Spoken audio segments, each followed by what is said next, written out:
Hello and welcome to the Euro What, episode number 68 for the week of December 16th, 2019. I'm Ben Smith and I'm joined today by Mike McComb. Hey Mike. Hello. We are a pair of Americans trying to make sense of the Eurovision Song Contest, and this week we'll be making our wish list for 2020. How's it going, Mike? It's going well. How are things with you, Ben? It's good. It's the holiday season, so I have gone to my local Nutcracker-esque thing. How about you? Yeah, it's been a pretty mild holiday season. Yeah, I don't know. It's just been cold. So I've been wearing my Santa hat inside because it's just been rather nippy, but okay. Yeah. But also enjoying all of the year-end stuff and end-of-decade stuff that's been happening the last few weeks. So yes. Yes, as a voracious reader, just having like a bunch of, hey, let's think about the decade things has been great. Mm-hmm. So the big news for Eurovision is that tickets are now in the wild. Just not with us. Right. We did not do well in this wave of tickets. We did sit in the queue though, and that was fun. Yeah, how was your first experience with the Eurovision ticket madness? I can't really complain. This is not the most stressful ticket purchasing experience I've had this year. I tried, but I succeeded at getting tickets to a reading with Joe Hill and his dad, Stephen King, earlier this year. Oh, wow. And I was just like, oh yeah, it's Stephen King. He has a new book out. Like, he clearly does readings for these. Apparently he doesn't do readings that often anymore. And the Stephen King fan base is rabid, as it turns out, and they broke my local bookseller's website in the process of doing it, and yet I succeeded. I succeeded at getting 2 tickets. Excellent. So this was a breeze. Like, the toughest part was, like, I had to set, like, multiple alarms so I was up by 6 a.m. Eastern time. Mm-hmm. But it was great because, like, the night before, just, like, opened up all my browsers, gotten all the queues, closed my computer. Next morning, woke up, made sure those tabs were still working, and just kind of sat there and read a book. Oh, that's actually really smart. I never thought to open the browser before going to sleep. It's always been like just waking up a little extra early. And I wasn't sure that was going to work, but I went to the website the night before and was like, well, as long as you're in line by noon Central European time, you should be good to go. Right. So I was like, cool. I'm going to do that now because it's like roughly 12:30, so it's like morning time in the Netherlands, so I'm good to go.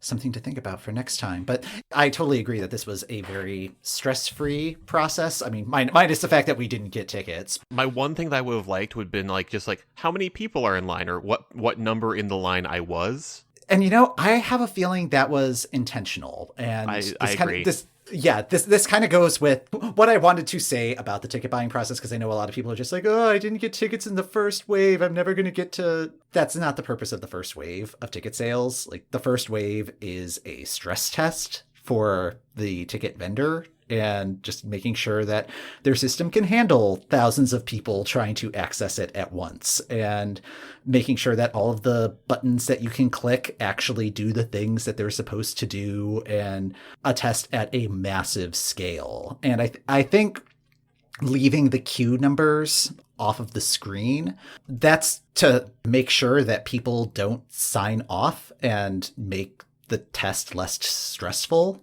Because you have everybody just wondering, oh, where am I in queue? I don't know. I'm just going to stay in line and like cross my fingers. Whereas if you open it up and be like, hey, you are 78,000th in line, just be like, oh, okay, well, I'm just going to go back to bed, or I guess go to lunch, since that's what most people in Europe would be doing at noon. But it's designed to make sure that there are as many people taxing the system as possible, so that the system doesn't crash. And then just mentally, I'm just going at just thinking of the old shake and bake ad. Now I helped. Yes. We are making Eurovision 2020 a success, even if we're not getting... Even if we were not a success. Right. Yeah, right. And like, they never really reveal how many tickets are actually for sale in the first wave. It could have been like a ticket in each section that was available, for all we know, just to make sure that each button click worked. And it's always a limited number of tickets anyway, because they want to make sure that there are plenty of people from the countries participating in each semifinal. attending those semifinals. So the second wave will probably happen the day after, or at least within the week of the semifinal allocation draw at the end of January. So, and that's where most of the action is going to happen with the ticket sales. So if you didn't get tickets this time, do not worry, do not panic. That's part of the plan. And yep. As we learned at this year's Eurovision, everything is going according to plan. So, and like one thing I'm wondering, just based on the sheer volume of details we have received in the last couple of weeks, is like if there are like quarterly bonuses for the Eurovision team tied to these things being released in the before the end of the year. Yeah, like everything about this is just everything is like we know so much now. Yeah, and it's been running like clockwork. And the only complaint that I saw about the ticket sales was the like not seeing where you were in the queue. I didn't see anybody complaining about systems crashing, buttons not working, like none of that. And that usually happens with the first wave of ticket sales. Everything's so organized. I don't know how to handle this. So. Yeah. But yeah, just thinking of the other details that have been revealed recently, we have hosts. Yes. We specifically have 3 hosts, which is great because I'm pretty sure that at some point this year you're like, stop increasing the number of hosts. Although we won't get the hosting pyramid that we had requested a couple episodes back. The 3 hosts, I think, are going to be very capable. They are Chantal, Janzen, Edsilia, Rombley, and Jan Smit. Yeah, they have pretty extensive Eurovision-related resumes and just live TV music performance resumes. So Chantal Janzen, she rose to fame as a musical theater actress, and she is currently the host of The Voice of Holland, Dancing with the Stars in Holland, Dance, Dance, Dance, and is involved in a whole slew of reality TV shows there. For people in America, she was in the movie Deuce Bigalow, European Gigolo, which happened. Which is an actual film that exists. Yeah. And it was one for which Rob Schneider won the Worst Actor Razzie in 2005. So neat. Yeah, and I don't think she had a major part in it, but like she's credited in it, so good on her for that. And most recently, she was the Dutch representative for the Wall of the World on CBS's The World's Best, their response to America's Got Talent All-Stars extravaganza from earlier this year. Oh, right. That was a television program. Yeah, and she was on it, apparently. As the Dutch representative. Cool. Yeah. So Edsilia Rombley, she is a Eurovision alum twice over. She represented the country in 1998 with the song Hemel en Aarde and finished 4th overall. This was back way before Netherlands had their extended losing streak, which she was also a part of in 2007. She did not qualify with her entry on Top of the World. She has also hosted the Eurovision in Concert event in Amsterdam. She hosted it this year and will be hosting it again next year. Jan Smit, he has been a Eurovision commentator for the Dutch broadcaster for 9 years. And his claim to fame is being the most successful Dutch artist in Germany. He had a hit song when he was just 10 years old. And yeah, he's just been performing since then in Netherlands, Germany, all over that area of Europe. And yeah, just appears on all the shows. And I think he has like an ownership stake in a football club. Like, yeah, he's a major player. I think they've got a good set of hosts this time around. Like it's people who know what they're doing and like how it relates to Eurovision, which isn't always the case with hosts. There's usually one who's just like, I'm just here because my agent set this up. Mm-hmm. Well, yeah, there's just like a feeling of extreme competence going on, and I'm here for it. And also just Jan Smith's name essentially just being a Dutch version of John Smith just delights me infinitely. Yes. Okay, and then we've had a few selection inklings, either artist names or just process details coming out. Austria, after a lot of speculation, because I feel there were a couple different artists that various sites were going, this is the Austrian artist, they posted this on their Instagram, they used this hashtag. And it's been none of them. It is Vincent Bueno, who apparently will be representing them with the song Alive. He was a backing singer for Nathan Trent in 2017 and was part of their national selection in 2016. Yeah, I remember that 2016 process, and he had the distinction of going first, which might have been to his benefit, because what I remember from the 2016 contest was that the judges really raked everyone over the coals, and like as you got farther and farther in the lineup, there was just this kind of deer in the headlights look from the contestants to be like, oh, what are they going to say now? And it's just like, it was just diminishing returns throughout. So him going first, even though that's not an advantageous position in most cases, I think he continued in the music industry, which may not have happened yeah. for some of those entrants. Right.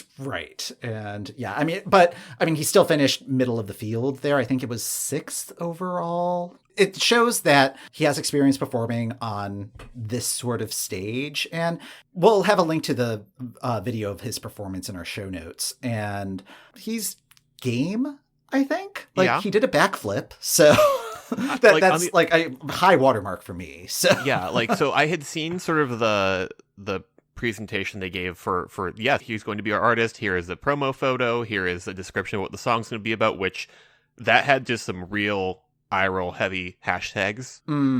To quickly read one, hashtag alive. From the moment I let go of the fast-paced confirmation of social media and its pressures to be something specific, I reconnected with my identity. That makes me feel alive. I'm real scared about the song, Mike. I'm real scared. This sounds like Telemoves all over again. I am concerned. I am confusion. On the other hand, having now watched the video of him from 2016, I'm like, oh, this is going to be a very different thing from this year's entry. Yeah, hopefully. Not that their entry this year was particularly bad. It was just out of place. Yeah, it was. It was. I like the idea of the performance, but I agree with you. It felt out of place compared to a lot of the other entries. This is somebody who's going to bring at least a little bit of bombast. And, yes. Yeah. So speaking of bombast, we've got Albania entering into their selection process for 2020. It's always confusing with the Festivali Këngës, just because it's their 2019 festival, but the winner of the festival goes on to represent in the following year. So they're going to have 20 acts competing this year, split between 2 semifinals. So there'll be 10 performing on Thursday, December 19th, and then the other 10 will perform on Friday, December 20th. There will be 10 competing in the grand final that'll happen on Sunday, December 22nd. It's not necessarily going to be a 5-5 split. Albania tends to play kind of fast and loose with expectations of this sort of format. So I think in previous years they have had like 7 from one semifinal and 3 from another, or decide that, oh, we'll have 12 people go through, and it can just be like a hodgepodge of things. But they seem pretty set on having a more formalized process this year. Along with the competing performances, Mahmoud and Eleni Ferreira will be interval acts, so that should be fun. And the songs that are competing are out now on a YouTube playlist. And the current favorite is Elvana Gjata's Metana. I checked right before we started recording, 2.1 million views, which is a record for any Festivali Këngës entry. Oh, dang. Yeah, like it is shattering. And a lot of people are looking to that as a predictor for her probably winning FIK. I think the YouTube views are a good predictor of how many people have viewed the YouTube video. That is what that number means. Yeah. I mean, it's just because FIK, part of the challenge there is it's all jury decided. Like, it is the jury who is going to decide who advances from the semifinals. It's the jury who's going to choose the winner. There's no audience vote as part of the process this year. So who knows? She may not get out of the semifinals. I don't think that's going to be the case. The song is a jam. Like, I really like it. And if she doesn't win, I hope she does well. But the next closest in terms of views has 457,000. So like it's not even close in terms of which song is the most popular at this point. We're going to have our first entry. Awesome. I look forward to that. Yes. So another selection that's fast approaching is the Czech selection, so it seemed appropriate to do a check-in on how that's going. There are going to be 7 songs in their final this year, which was going to be a televised final, but has moved back to the online model they've been using the last few years to some success. We will know who those artists are January 6th. Songs will be on January 13th when the vote opens, and the winner will be announced 2 weeks later around January 26th or so. One thing they have released, which feels decidedly unhelpful, is that they asked all of the artists what genre their song was in, and it's very clear that the form did not have just like a drop-down list of genres, but instead gave artists a little field to fill in, because here is the list, Mike. Organic pop, dream pop, indie pop, emo pop, afro pop, reggaeton, and planned coincidence punk pop. What? Oh. Yeah. I am deeply afraid of what Czech reggaeton sounds like.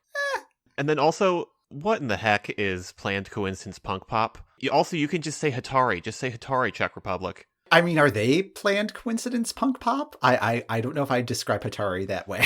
I'm not sure I would describe them that way either, but also, what... And organic pop... I'm not sure. Do they mean like artisanal? Is this from like free range pop stars? I don't know. Well, no. For free range, they have to have like a cage area. They have to have like a specific amount of area they can walk around. Organic, you can just apply to anything. Okay, all right, that works for me. Food jokes, everybody. Food jokes. Yeah. Dream pop. I guess I could sort of like. Maybe that falls into like the Zooey Deschanel, Manic Pixie Dream Girl pop. I don't know. Something involving a ukulele. I was going to say Beach House. Okay, yeah. Indie pop, that can be anything. Anything is indie pop now. Yeah. I mean, their entry this year was definitely fell into the indie pop zone. Emo pop, that feels like a My Chemical Romance sort of a deal. Mm-hmm. But again, get hyped for Czech reggaeton, everybody. Who knows? I mean, it could be awesome. I am being very derisive now, and I look forward to eating my words at the end of January. I mean, based on how their selections have been going the last couple of years, it's a weird sounding list, and it's also something where I'm wondering if they had like a list of 10 genres that you could choose from, and if somebody chose one, like it was off the table. So it's like, oh well, ours is really more indie, but I guess we'll take emo. So I don't know, but. That kind of wraps up the news desk for now. A lot of stuff that's happened, and hopefully they will take a holiday because we are taking a holiday. One, so. But given that it is the holiday season, I thought it would be nice to think about our wish list, not necessarily for the holidays, but for what we want out of the 2020 Eurovision season. Mm-hmm. And I sort of gave this as a prompt when we were planning out the rest of the year, and had one very specific thing that I wanted to rant about. Which is like, then take a step back. How can we make this into a discussion? Yeah. So I have one. I don't know. Rants are always on my wish list. Yes. So. Yeah. I have one of these that is less a Christmas wish and more of a Festivus complaint. Grievance. Yeah. Grievance. Yes. A Festivus grievance to be aired. So I'm going to just start with that one, and then we can talk about some other wishes and or grievances. Sweden. This is an intervention. You need to send something other than a male solo vocalist in 2020. Preach. So the last time they sent an act that was not a male solo vocalist was Sanna Nielsen's Undo, and that was in 2014, which as of May 2020 will have been 6 years ago. Good gravy. And I had a hunch that Sweden had the worst record of this in the last 5 years, so I did what I often do, which is I made a spreadsheet. It's my love language. Yeah. And literally did the math and just sort of went through country by country for all 41 of the participating countries next year, and marked whether an act was male, female, or both, so that I could incorporate things where it was like a male-female duo. With bands, I tried to take a look at the lineups. Mm-hmm. So there may have been a few errors in my calculations, just given how I set this up. But I am correct. Sweden is doing the worst job. They've sent one in the past 5 years. That is 16%. Wow. Yeah, since 2014. There are other nations who are also not doing a great job. Mm-hmm. But great job was defined as 40%. The country doing the best at sending female performers is Malta, by the way. 85% in the last 5 years. Oh, yeah. Yeah, good for them. Yeah. But some other nations that could also stand to do better in the gender diversity side of things. Italy, Denmark, and Israel all have a 33% rate of sending women. And Norway and Belarus are both at about 37.5%. Yeah, and those Belarus has been kind of a mixed bag, but like Mhm. those are all like public selection processes, Yes. which is interesting. Huh. That would be another interesting data point to add to this is public selection versus internal selection. That kind of goes along with one of my grievances, which I think needs to be aired now, where it's like we have 5 artists selected. One of them is female. One is a group that has a female lead singer, but is primarily the dudes have been the constant factor in their tenure. And then the other 3 are handsome blokes probably wearing leather pants. So it's the Sweden effect, and it needs to stop now. All future internal selections need to do better. So it's a little distressing just looking at Sweden's lineup for Melfest next year. It's like, oh, they're kind of setting themselves up for same old, same old. We'll see how that holds up. Did you have anything else you wanted to say about this? That was it. I did the math. The math doesn't lie. Do better. Cool. So yeah, I guess I will air my grievance next. And it's not too much of a grievance because I understand how supply and demand works. But prices for Eurovision really need to start calming down. It's so ridiculous, like the reports that I'm seeing of like hotel prices and just like what the Eurovision experience is starting to cost for people. Like I was on hotels.com this past Friday, just doing a little bit of research, a little bit of poking around to see if you wanted to try to get a hotel in Rotterdam for Eurovision week, how much was that going to cost? And first of all, I had to scroll pretty far down the page to get a listing that was actually in Rotterdam and not like 25 miles from the city center, as a lot of the entries were. And yeah, the cheapest price that I found was $193 a night, which I guess that's an okay rate, except if you're there for the full week, that's close to $1,500 just for hotels.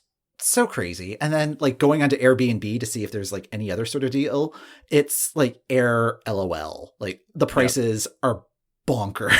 The prices right now are bonkers. Yeah. Most of the prices, particularly as you're like getting closer and closer to Rotterdam Ahoy, it's like in the $300 to $500 per night range. There was one that I found that I think was like $85, but it was designed for a single person, did not have like smoke detectors or like really any sort of amenities. It's just like, oh, that seems like a very nice closet. And then, yeah, it's just like you had to be so far away from the city to like find anything that was even close to a reasonable price. But my favorite listing that I found was for a houseboat, which I think was I was about to say, which is not unusual, because at least for Rotterdam, because when we were looking at potential Airbnbs months ago, there were a fair number of houseboats available, and for a brief moment considered if I wanted to live that houseboat life. Yeah, and I think it was able to like house 6 people or something. Like it seemed like pretty fair accommodation and pretty decent price until you read the listing and they're just like, it's not in Rotterdam now, but it will be there in time. Yes, on the photos, the boat is in a different location. For the Song Festival, we will sail it to Rotterdam. I could not imagine rolling the dice on something like that. So... I have the listing up if you'd like to hear more details about wonderful life on a houseboat. Oh, yes. Life on a boat is simple. There is a 1-burner gas stove and there is tap water for cooking and brushing your teeth. I would not recommend drinking it as it comes from a water tank. The boat is heated so you can make it warm and cozy. Oh, well, that's nice. Showering can be done at the nearby harbor office. 100-meter walk. Ooh. The toilets are also located there. The toilet building of the harbor office is shared. Sailing the boat on your own is not allowed, but let me know if you want to do a guided tour. Smiley face. Oh, man. Come stay on this boat. You cannot poop here. Oh, goodness. Yeah. Going to Eurovision in 2017 and 2018, it is a presence in the host city, but it's not like the dominating presence. Like it is very easy to run into people who just like, wait, Eurovision, what are you talking about? And like they could be locals and just be like, oh yeah, that thing, and just be like completely non-affected by it. And I think of people who like are just going to Rotterdam on business, like your company has an office in Rotterdam. Yes, I've gone there before. Yeah, I'm just thinking that like one of your coworkers who may have zero interest or knowledge in Eurovision be like, oh yeah, you got to go to the Rotterdam office for a week, and be like, oh, okay, I'm gonna go book a hotel. wow, Rotterdam is really expensive for Oh yeah, no, obvious I'm reasons. just quietly thinking to myself, well, nobody's traveling to either of the Netherlands offices that week because there's not going to be hotel rooms. Yeah. And it's just like, man, that's just so crazy. And so, the end of grievance. End of grievances section of the episode. Okay, so I guess the one wish that I had for next year is that one thing that I've seen the last couple of years that's made me very happy that I would like to see keep happening is the rise of more and more non-English songs. I think especially with things like Amar Pelos Deutsch and 1944, proving that you don't have to be in English to have a universal message. More countries are being willing to take that risk.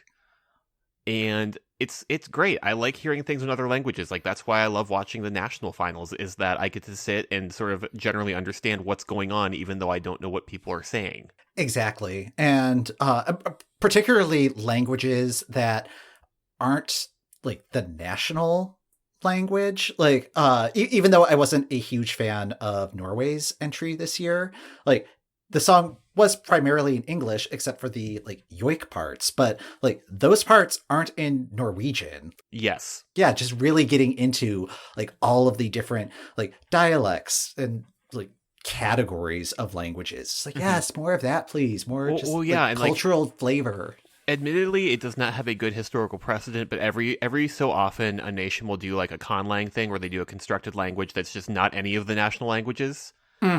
And I'm still not sure if I'm ready for that, because I feel like both times I have seen it has just failed spectacularly. But again, just as a linguistics nerd, keep sending things that aren't in English. Yes, yeah, and I am optimistic that is going to be the case for the next couple of years. Partly from like all of the like nationalism that is happening right now, that it's just like, well, I mean, you take the good with the bad, but yeah, I mean, it's like, if that's a byproduct of it, great. But I totally agree with you that more non-English, like make this as multilingual as possible. I guess that kind of goes in with my other like Eurovision wish, where it's keep moving towards interesting, even if the song is safe. It's a difficult distinction to draw, but if you have a safe song and you do safe staging with like the sparkly light shower thing at the end when you hit the power note at the bridge, like, yeah, like that's just not, no, like it's I just think of like Bigger Than Us and like how that was like the safest bowl of oatmeal you could get at the Eurovision commissary. And yeah, and it's just this like painting by numbers style. It's like, even though I wasn't a fan of that song either, more interesting staging could have at least got me interested in watching like what was going on. But yeah, like it's, and I don't know how to necessarily quantify this for people, but it's go for interesting,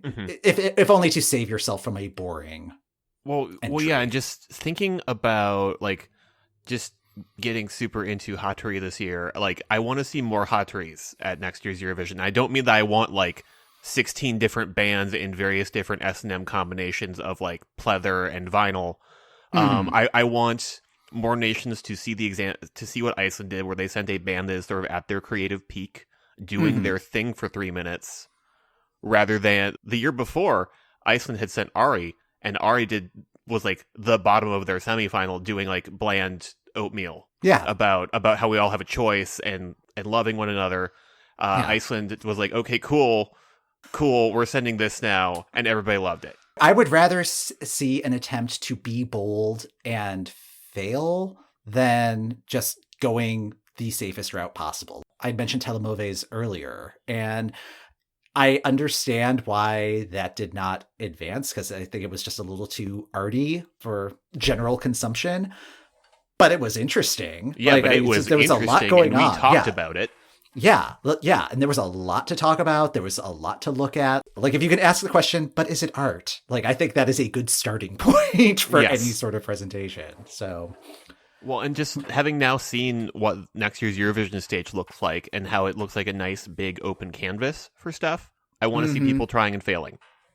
Yes, in interesting ways. Yes, please paint with all the colors. Use all the crayons in the box. So yes. wrapping up 2019, it's about the time where Spotify Wrapped has dropped for everybody. Mm-hmm. It definitely dropped for me, and this is like the first time I've seen like a notable Eurovision section of the playlist they give me at the end of it. Okay. Like, I had 13 Eurovision related things on there. What was weird is that most of them were Melfest entries that did not get it out of their respective semifinals. Oh, wow. Yeah. That's dedication to the cause. Well, just to walk through which of those are on there. Oscar Enestad's I Love It, which placed 7th out of 7 in its semifinal. Which is just a great mindless bop. Mm-hmm. Malu Preetz's I Do Me, which, as we've said on the show, I'm very happy that she's back next year for Melfest, just because I loved that song. And then Dolly Styles' Habibi is in there as well, which is embarrassing. And then the other Eurovision one that's in the top 10 for me is Maruve's Siren Song, which is another one that did not make the actual Eurovision final. The main takeaway I got from my Spotify Wrapped is they did that nice thing this year where they broke down, here's what you were listening to in the winter, and then the spring, and then the summer, and then the fall. Mm-hmm. And like, my winter is just kind of normal, and then the spring one is just all Hatari all the time, always. And that just was like a continuing theme through the various slides of the presentation. It's like, oh wow, you listen to artists from like 39 different countries this year, including Norway, including the UK, including the US for some reason, despite me being a US Spotify listener. Yeah. And also Iceland, and it just plays Hatrid Mood Sigra. Nice. Then going through my top songs of the year, it's like, then it just starts playing Spillingardans, which was my number 1, followed by Lizzo's Juice, because I have dimensions and I contain multitudes. It gets to, okay, of all the new artists you discovered, you got really into this one. And it, of course, that one was Hatari. You listened to them for 14 hours this year. Like, yeah, that tracks. What? Wow. 14 hours? I listened to a lot of Spillingardans. Like, it became a jam. Wow. And what I realized, just because I feel like I've discussed this with friends who either worked at Spotify at one point or do, is that they stopped collecting the data for that around the end of October, early November. Okay. Which I noticed because my page for Hatari's music was like, you listened to 7 songs by them this year.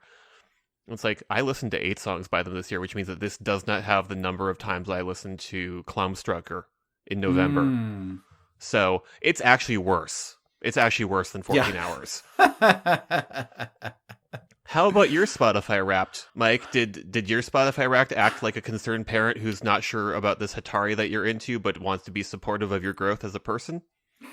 Well, so I often say that my Spotify algorithm is completely broken. Part of this is because of Eurovision and like close to 10 years of Eurovision content just mixed in with whatever is happening on Top 40. But then also like RuPaul's Drag Race and all of the novelty singles that come out of that. And it's a mess, but Eurovision dominated my top songs of 2019. Like, you have to get into like the mid 50s of that list before you really start seeing something that is not from a national selection, previous years, that sort of thing. I did think it was kind of funny that Hair Body Face from A Star Is Born was one slot above Arcade in the mid 50s section. So, yeah, I think that is correct. So I did not trust its decade judgments because I'm like, I was not regularly using Spotify on a heavy level until about 2016. Mm-hmm. So it was giving me like a decade of stuff, and like for most of the years before that, I was just thinking, okay, so I listened to Billy Joel's "Goodnight Saigon" once in 2013, and you've named it my top song for that year. Oh, geez. Yeah, I'm just like, no, Spotify, this is not correct. Yeah, well, that was the thing that like really made me suspicious of the data, where it was like listing my top artists, and like Lizzo was in my top 5, which Juice is a fantastic track.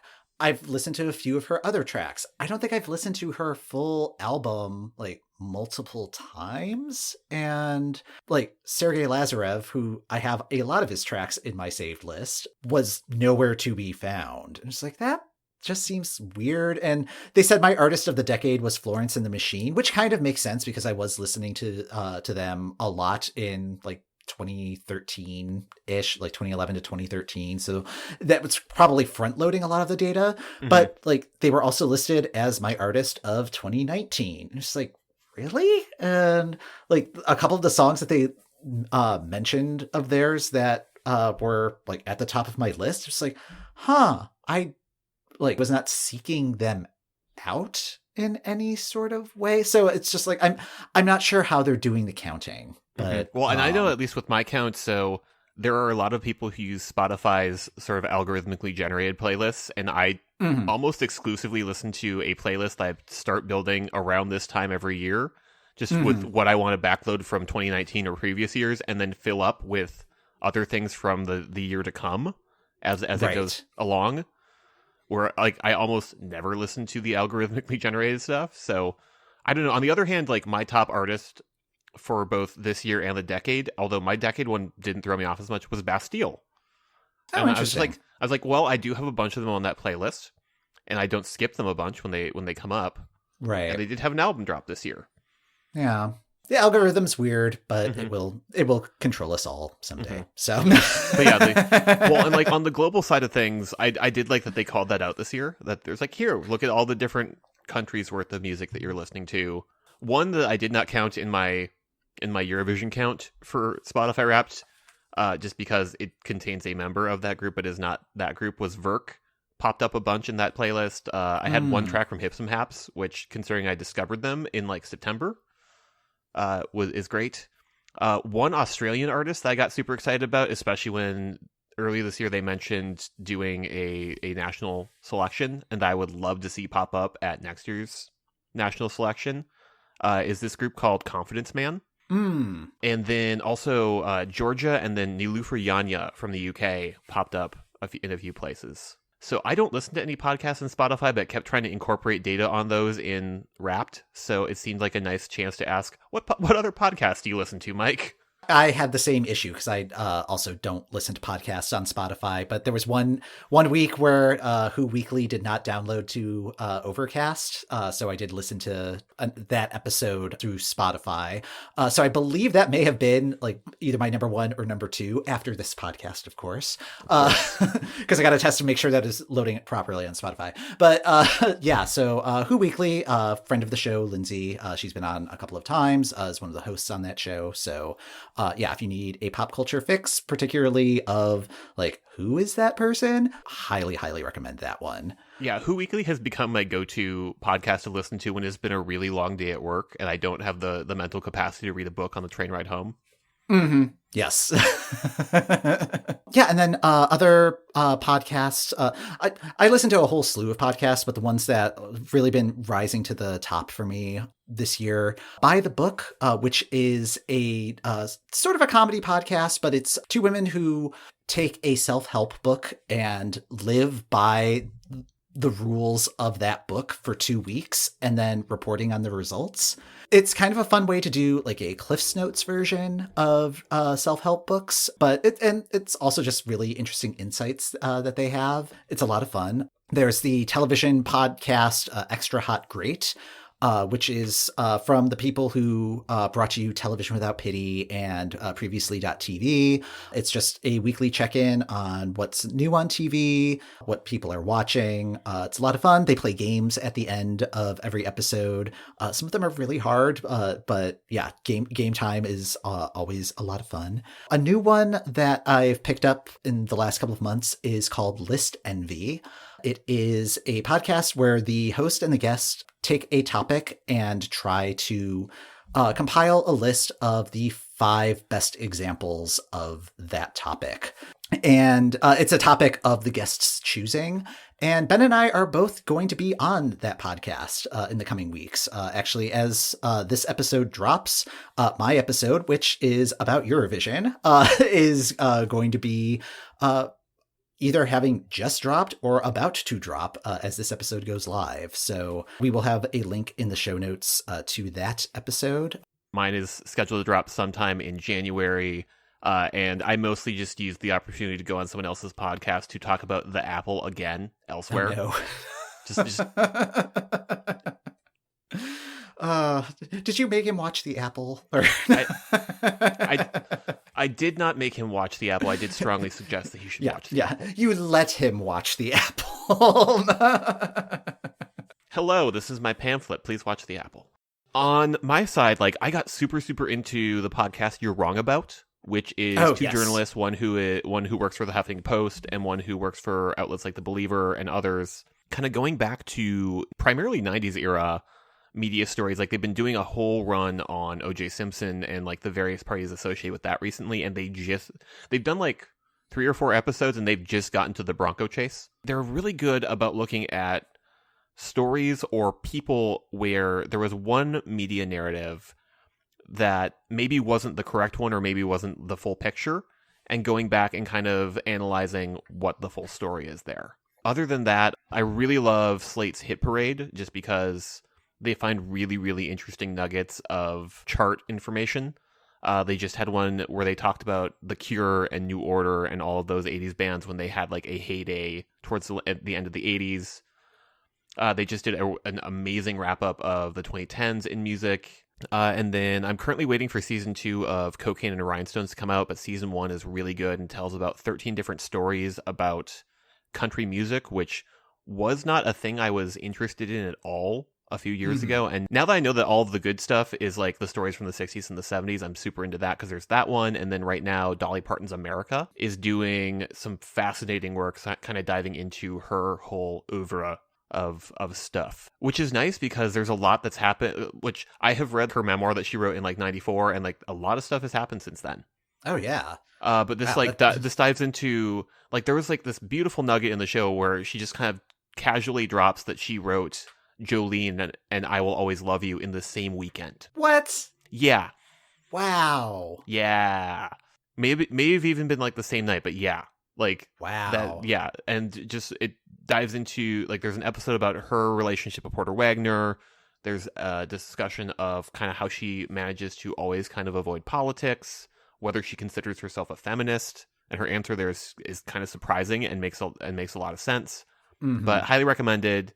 I think it's currently on a break because it has like 3 more episodes to go. The other main piece of pop culture that we both got super into this year, Mike, The Masked Singer on Fox. Yes. I love this garbage television show so much. Yeah, I mean, it really, like, I think it does kind of tie in all of the pop culture that we have discussed for 2019. Like, and it's fun, like, just how it's been sort of an international phenomenon, and like just reading on like other Eurovision blogs being like, oh, this singer from a few years back was Cupcake on like yes. This version of it. And yeah, it's one of the things that makes me kind of sad that there's not a Eurovision equivalent in the US. I mean, I guess American Idol, but even that isn't quite the same.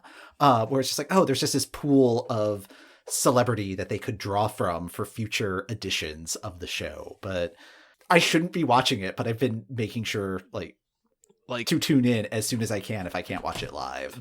Yes, because I need to be part of the discourse. But yeah, like the two shows right now in my life that are appointment television. Actually, no, there are 3. SNL, although even that one I can mostly catch the good stuff the next day. The Good Place, because it's the last season, and because I've followed that show and love everything Mike Schur does, and The Masked Singer, which is as far as you can get from The Good Place.